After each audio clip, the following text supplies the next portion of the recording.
Hello दोस्तों, मेरा नाम रौनक है and I am your educator of class 12th economics, accounting and business study.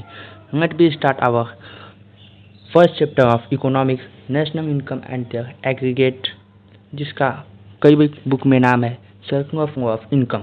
तो आज के पहला टॉपिक हम देखेंगे सर्कुलर फ्लो ऑफ इनकम. फिर नेक्स्ट वीडियो में देखेंगे हम लोग मेजरमेंट ऑफ नेशनल इनकम और नेशनल इनकम होती क्या है. तो पहले आज हम इस विषय में डिस्कस करते हैं कि सर्कुलर फ्लो ऑफ इनकम क्या होता है. तो आइए देखते हैं कि सर्कुलर फ्लो ऑफ इनकम क्या होता है. तो जैसा कि आप हमारे नोट्स में देख सकते हैं कि सर्कुलर फ्लो ऑफ इनकम में जनरेशन फेज में क्या होता है कि पहले डिस्ट्रीब्यूशन फेज आता है. मतलब जनरेशन फेज में मतलब डिस्ट्रीब्यूशन फेज जैसे कि कह सकते हैं कि मतलब कि वर्क को डिवाइड करना. वर्क किस बेसिस पे डिवाइड होता है? According to their skilled. According to their skilled पे वर्क को डिवाइड किया जाता है. फिर इसके बाद फिर पेमेंट होता है. मतलब according to their skilled person को मतलब सर्विस प्रोवाइड की जाती है. उस सर्विस का पेमेंट किया जाता है और फिर उस पेमेंट जो होता है उस लेबर के पास, वो लेबर जाता है. फिर क्या करता है? अपनी ज़रूरत की चीज़ों को खरीद के उस मनी को एक्सपेंडिचर करता है, मतलब खर्चा कर देता है. ठीक, तो हम डिस्ट्रीब्यूशन फेज में देखेंगे income will be divided into different factor. मतलब कि जो इनकम होता है, जो पैसा होता है, वो कई कई स्टेजों में डिवाइड होता है. ठीक, तो कई कई स्टेज में डिवाइड होता है जिसको हम कहते हैं factor of payment. Factor payment. तो फैक्टर पेमेंट क्या होता है? फैक्टर प्रोडक्शन की अकॉर्डिंग फैक्टर पेमेंट होता है. ठीक, तो फैक्टर प्रोडक्शन क्या होता है? जैसे कि लैंड हो गया, लेबर हो गया, कैपिटल हो गया, एंटरप्रेन्योरशिप हो गया. ठीक, तो इस बेसिस पे वो डिपेंड होता है. ठीक ना. तो जैसा कि हम देख सकते हैं लैंड को क्या मिलेगा? रेंट मिलेगा. और लेबर को वेजेस मिलेगा. कैपिटल को इंटरेस्ट मिलेगा और एंटरप्रेन्योरशिप को प्रॉफिट मिलेगा. तो एंटरप्रेन्योरशिप मैं आपको बताना चाहूँगा कि एंटरप्रेन्योरशिप होता क्या है. तो एंटरप्रेन्योरशिप आप देख सकते हैं, एंटरप्रेन्योरशिप एक बिजनेसमैन को कहते हैं. ठीक, तो बिजनेसमैन को एंटरप्रेन्योरशिप कहते हैं और जो बिजनेस होता है उसको एंटरप्रेन्योर कहते हैं. तो बिजनेसमैन को क्या चाहिए होता है? आपने बिजनेस में पढ़ा होगा, बिजनेस में आपने पढ़ा होगा क्या? बिजनेसमैन को एक प्रॉफिट चाहिए होता है. ठीक, तो एंटरप्रेन्योरशिप को क्या देंगे? हम प्रॉफिट देंगे. जाहिर सी बात है. तो सेकेंड केस देखते हैं लेबर. इसको डीपली नॉलेज करते हैं, लेबर को, कैपिटल को, एंटरप्रेन्योरशिप को. ठीक, इसको थोड़ा डीप नॉलेज करते हैं. तो आइए देखते हैं कि लेबर को क्या होता है. लेबर दो कैटेगरी में डिवाइड होते हैं, एक स्किल्ड, एक अनस्किल्ड. स्किल्ड क्या होता है? जिसके पास डीप नॉलेज होती है. ठीक, डीप नॉलेज होगी जिसके पास, वो प्रमोट हुआ किसमें? रिसर्च में एंड डेवलपमेंट में.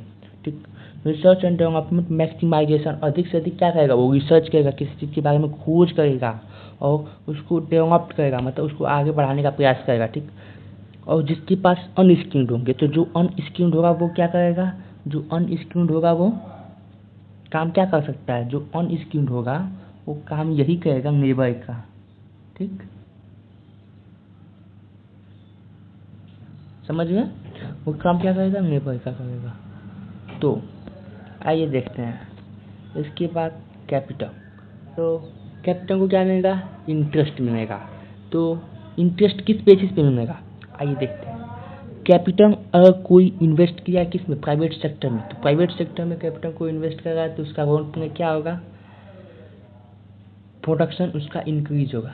जब प्रोडक्शन इंक्रीज होगा तो मार्केट की जो कंपटीशन होगी वो क्या होगी? बढ़ेगी. क्यों बढ़ेगी भाई? जाहिर सी बात है. क्वेश्चन उठता है वाई. मार्केट की कंपटीशन क्यों बढ़ेगी? क्यों बढ़ेगी मार्केट की कंपटीशन? एनीवन? आइए हम बताते हैं क्यों बढ़ेगी. जब प्रोडक्शन बढ़ेगा तो जाहिर सी बात है सप्लाई भी बढ़ेगी. और जब सप्लाई बढ़ेगी भाई, तो कोई भी चीज़ जब अधिक होगा उसको लोग जोर तोड़ से बेचेंगे तो मार्केट की कंपटीशन तो बढ़ेगी ही. और सेकेंड केस में जब गवर्नमेंट की कैपिटल को इन्वेस्ट करते हैं तो क्या होता है? इन्वेस्टमेंट एक्सपेंडिचर को, तो वहाँ पे क्या होता है? फिजिकल पॉलिसी आती है. तो इसका इम्पैक्ट क्या होता है इकोनॉमिक पे? इसका इम्पैक्ट इकोनॉमिक पे होता है कि जो बिजनेस सेक्टर होता है वो इम्प्रूव्ड कर जाता है. और जब बिजनेस सेक्टर इम्प्रूव्ड कर जाएगा तो एम्प्लॉयमेंट जो होगा वो क्या होगा? रोजगार जो होगा वो क्या होगा? बढ़ेगी. तो जब एम्प्लॉयमेंट बढ़ेगा तो ह्यूमन रिसोर्स क्या होगा, लेवल ऑफ इनकम एक्सटेंड करेगा, मतलब वो भी बढ़ेगा। अब भाई जाहिर सी बात है कि जब लोग कमाने लगेंगे तो क्या होगा, लोगों की चाहत भी बढ़ेगी। जैसे अब मानते हैं 10 रुपये कमाते हैं, मानते हैं हम इन द केस की एग्जाम्पल दे रहे हैं आपको कि हम 10 रुपये कमा रहे हैं, तो हम एक शॉपकीपर के पास अगर चॉकलेट खरीदने जाते हैं तो 10 रुपये की चॉकलेट खरीदेंगे। और वही चीज़ अगर मैं 100 रुपये कमाता हूँ तो मेरी चाहत थोड़ी बढ़ेगी और मैं सोचूंगा कि 10 रुपये की किटकैट की जगह हम 100 रुपये का सेलिब्रिटी ही खरीद लेते हैं। क्यों भाई, मेरे पास पैसा है ना, पैसा है ना। पैसा आया कहाँ से, एम्प्लॉयमेंट से, रोजगार से, नौकरी करने से। ठीक, तो ह्यूमन की रिसोर्स बढ़ेगी। जब ह्यूमन की रिसोर्स बढ़ेगी तो लेवल ऑफ इनकम बढ़ेगा, एक्सटेंड करेगा। तो जब लेवल ऑफ इनकम एक्सटेंड करेगा तो भाई जाहिर सी बात है जब इकोनॉमिक में पैसा आएगा तो लेवल जब एक्सटेंड करेगा, जब मतलब इनकम की जो लेवल होगी वो बढ़ेगी तो क्या होगा, डिमांड भी ज़्यादा होगा। अरे पैसा भी बढ़ेगा तो डिमांड ज़्यादा होगा ही। आते देखते हैं एंटरप्रेन्योरशिप क्या होता है। एंटरप्रेन्योरशिप एक प्रॉफिट के लिए माना जाता है। क्यों प्रॉफिट के माना, डिपेंड ऑन इकोनॉमिक कंडीशन। ये प्रॉफिट किस पे डिपेंड करता है, इकोनॉमिक कंडीशन पे डिपेंड करता है। एक समय था बूम पीरियड आया था, बूम पीरियड में क्या होता है, डिमांड जो था वो बढ़ गया था। ठीक, और प्रोडक्शन हाउस था जो, उसका सप्लाई कम हो गया था, उसका इम्पैक्ट क्या पड़ा था, प्रॉफिट बढ़ गया था। ठीक, प्रॉफिट बढ़ गया था। तो एक बिजनेसमैन को क्या चाहिए था। ठीक, आइए एंटरप्रेन्योरशिप की केस में क्या था, profit, profit next demand in economy. अगर मानते हैं कि उसमें क्या था कि प्रॉफिट होता है तब, और प्रॉफिट अगर नेगेटिव जाता है, अगर लॉस होता है इन द केस लॉस, तो क्या होगा भाई, भाई देखो बिजनेस है तो बिजनेस में दोनों केस होता है, प्रॉफिट भी होगा तो लॉस भी होगा। तो in the case next demand in economy, economy की जो है वो डिमांड जो है वो कम हो गई। तो जब डिमांड कम होगी तो प्रोडक्शन हाउस जो होगा वो सप्लाई भी कम करेगा। क्यों, क्योंकि जब मार्केट में वो गुड्स को प्रोड्यूस करके सप्लाई करेगा, भेजेगा, और जब उसकी डिमांड ही नहीं होगी तो वो गुड्स बेकार होगा। और जब गुड्स बेकार होगा तो प्रोडक्शन हाउस, जाहिर सी बात है कि प्रोडक्शन हाउस गुड्स को प्रोड्यूस करना कम कर देगा। जब गुड्स को प्रोड्यूस करना कम करेगा तो सप्लाई भी कम होगी, और जब सप्लाई कम होगी तो एम्प्लॉयमेंट भी कम होगा। एम्प्लॉयमेंट भाई क्यों कम होगा, क्योंकि जब गुड्स बनेंगे ही नहीं तो लेबर का ज़रूरत ही नहीं पड़ेगा। तो लेबर की ज़रूरत ही नहीं पड़ेगी भाई, गुड्स को प्रोड्यूस करने की लेबर की ज़रूरत पड़ती है, गुड्स को सप्लाई करने की लेबर की ज़रूरत पड़ती है। तो जब गुड्स बनेगा नहीं, सप्लाई होगा नहीं, तो एम्प्लॉयमेंट घटेगा ही ना। जब एम्प्लॉयमेंट घटेगा तो इकोनॉमिक में क्या आएगा, रिसेशन पीरियड आएगा। और उस रिसेशन पीरियड में क्या होता है, जब हम लोग कमाएंगे नहीं तो उस इकोनॉमी की कंडीशन क्या होगी, बैड हो जाएगी। यही होता है।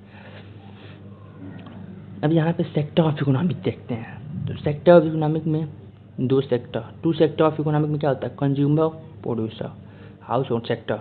At any person of world, कोई भी पर्सन हो इस धरती पर इज नॉट अ प्रोड्यूसर। ठीक, वो प्रोड्यूसर नहीं है बट इज ए कंज्यूमर, वो कंज्यूमर है। प्रोड्यूसर या फर्म सेक्टर में क्या होता है, प्रोडक्शन सेक्टर में क्या होता है, nothing. Production sector, factor of production क्या होता है, being taken over in the assembling process with the help of consumer sector. Then the produces goods and services they produce for household consumer. तो जैसा कि आप देख सकते हैं कि टू सेक्टर में क्या होता है कि जो भी मतलब एक्सपेंडिचर होगा प्रोड्यूसर और किसके बीच में, कंज्यूमर और प्रोड्यूसर के बीच में। ठीक, तो अब हम नेक्स्ट वीडियो में बात करते हैं, तब तक के लिए गुड बाय, और हमारे चैनल को लाइक और सब्सक्राइब कीजिए। फिर मिलते हैं अगले वीडियो में नेशनल इनकम के टॉपिक को लेके, और फिर उसके बाद फिर हम प्रॉब्लम सॉल्व करने की देखेंगे कि नेशनल इनकम के प्रॉब्लम्स को कैसे सॉल्व करते हैं। तब तक के लिए धन्यवाद। आप